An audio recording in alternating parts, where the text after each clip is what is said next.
Blacksmith, blacksmith, blacksmith. Stevie Wonder. No! Damn it. Morning, Holly! There we are, we coming. Ah, you bandit! Morning, just checking the cows. There's Percy the bull, and there's a cow, number 543. So I'll make a note of that on this date, on the basis that she might be getting pregnant today. Update on the cow. Oh, swelling's gone down a wee bit. Her eyes, you can actually see out of them now. See? Want some grub? That might cheer her up. There you go. Definitely improved. She can see out of them now. Such a weird one because it's just the white patches that it's going to affect. Yeah, the skin, when you go from brown to the white skin, definitely firms up a bit. So next, the skin's gonna, well, the hair's gonna fall out and it's gonna get a bit scabby and, oh, she's not gonna look good. Hey, beast. Hi.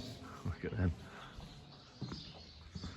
Just about to go along the road and start roguing the oats again. Just waiting on Dad. This is a salmonella sample for the hens. Dad has to do that fairly regularly. 1 and 2, because we've got 2 sheds. Back in the oats. Flipping oats. Roguing for barley again. Just like that. Probably got 1, 2, 3, 4-ish tramlines left to do, so shouldn't take ages. And they're a bit shorter now. Dad's just coming along the road, so between the two of us it should only take 2-3 hours maybe to finish all this. Kev's carting planings again today. Here's a couple of seeds of brome that have germinated. Get them right at the root and get them out, no bother. Getting through it. The boss has joined, so making a difference. We've only got a tramline or 2 left. Job done, that field's done, it should pass. It's getting inspected on Friday, Tuesday today. Back in the container here, just made up measurements for running hydraulic pipes from the pump here to the 2 rams. One that sits there, one that sits over there. So I need to go into AP bearings and see if they can sort me out with this. I've got this old piece of sound deadening. I've got a different project vehicle that I own a third of. I'll show you that in the future. But we covered it in sound deadening and I've got a bit spare, and what I'm going to do, this shelf on the Defender, Lulu hates stepping on it, so she won't jump in and she won't come out. So I'm just going to stick that on there.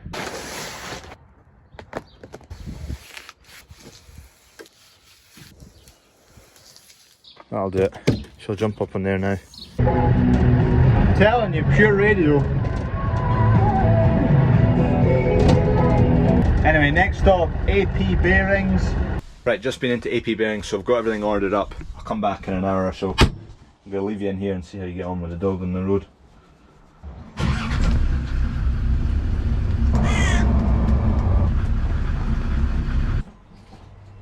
I nipped back again because I'm needing a spray bottle for special sauce because this one's goosed, and a can of other special sauce.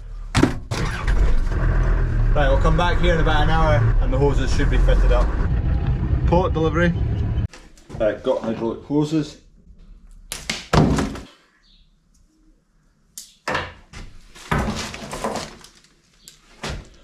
Short dinky one with a T-junction that goes here. All of these ends were meant to be male, obviously got lost in translation, and I thought I said it right and he thought he understood it right, so we ended up with the wrong ends. So they've all got adapters. There's a few fittings to put PTFE on. That's the outlet up there for the oil. T-junction on there, which is here.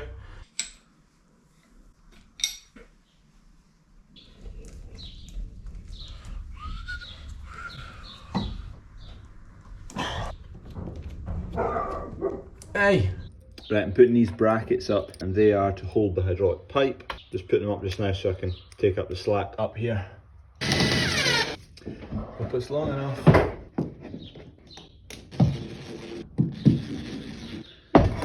Measure once, cut twice. I was worried there for a second we weren't going to have enough length, but we're fine. That basically needs to slot in like that, so we're good there. Okay, hydraulic hose fitted up along there. I've had to cut the corner fractionally here. Ideally I wouldn't have to do that, but it's this one that's the issue.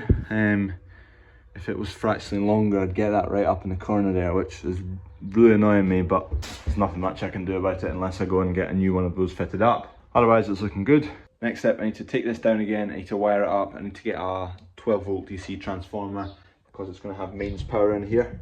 So I need to transform that to this, which is 12 volts DC. So I'll order one of those, wire it up, need to fill this with oil, fill the system with oil, need to get pins sorted for the mounts here, that's just a piece of plastic right now. Put the sheets back on the door, they're sitting right there. That's an easy job, I'll get them put up. This all needs a clean out as well. The fender potential issue is oil coming down to the ECU on this red plug, so I took that out, lathered it in brake cleaner, cleaned it out, so we'll try that.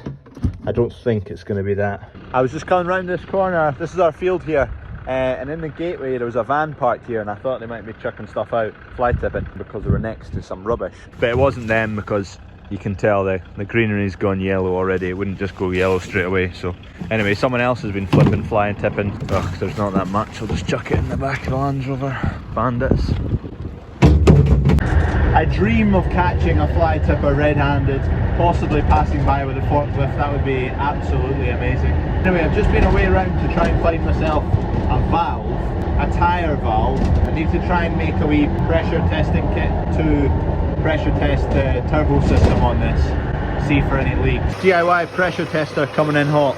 Basically cutting a section of this, put a flat plate on the end with a valve seated in it. The valve's out in the Land Rover. Valve.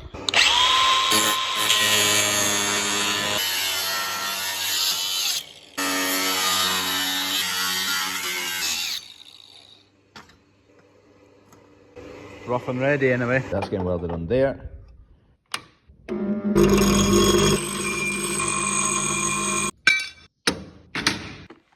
Come on, do some hot glue gunning. Obviously I'm welding fairly thin plate, probably, what's that, 1 point something mil to whatever that is, 4 mil, 5 mil maybe. This will be prone to melt because it's thin and it'll heat up quick and it'll start to melt. I'm not needing a good weld, I'm just needing a seal. So I've got this on a really low setting and it's not going to be a good weld, but that's not what I'm after. Phone ran out of storage there. Anyway, I've welded this up. Started off, forgot to turn the gas on, so it didn't start too well. Started off with the gas off there, so I went over the top of it. It was looking pretty rough. That was where it was tight, so it was starting to melt away. And then there was some nice welds in there. We'll see if it's sealed for a start. Predictions, is it going to leak? Might sizzle first. Obviously compressed air is going to have a bit more force in it, but I'll try this for a start. Right, we've got a wee leak there. Blacksmith, blacksmith, blacksmith. Stevie Wonder. Right, I'll get a step bit. Yeah, I'll just go and get a punch out and mark the centre. There it is. Step drill bits are awesome.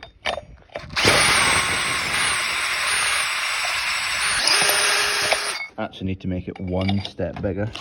Oh, just put it in the clamp.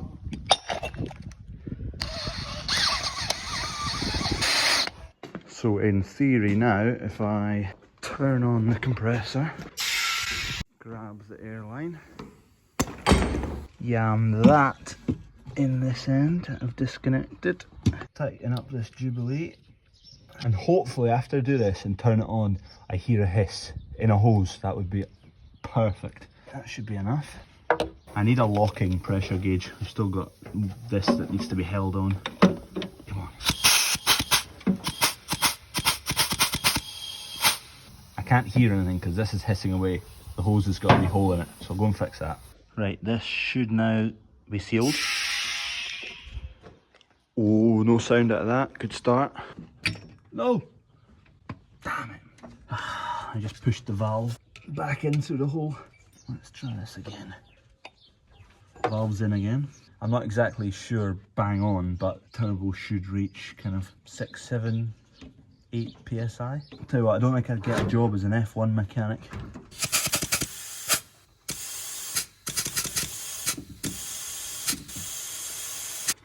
Right, I've got a leak in my welding. Yeah? Right, come on. That's grub ready.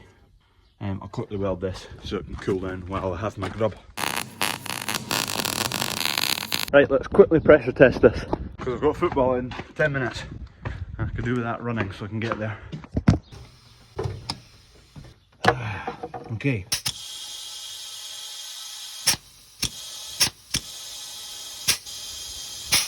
Right, we've definitely got a leak somewhere. There's definitely something in here. It wasn't leaking in about this janky contraption I've made, which actually worked, which I was surprised about. Right, anyway, that's, I think, promising. I am assuming also that what I'm testing there is correct. Surely that should be sealed from the air intake through to the turbo into the engine, should be sealed. Yeah, has to be. No, it doesn't. Heading back from football, but when I was playing football I was thinking about the turbo, and if I pressurise the system, will the air not be able to just get into the cylinder and out of the valve? But oh, I can't figure it out in my head. So I figured it out. My pressurised air is going to make its way back to the cylinders where the valves are not going to be perfectly seated, and also the piston rings, they're not perfectly sealed, so there's going to be air escaping there. So that's what I'm going to be able to hear.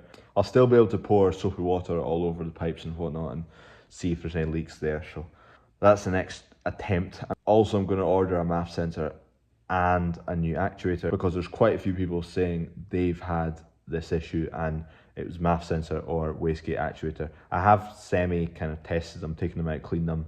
Actuator have fluctuated with mole grips and nothing changed, but I'm just going to buy 2 new ones because they're not expensive things.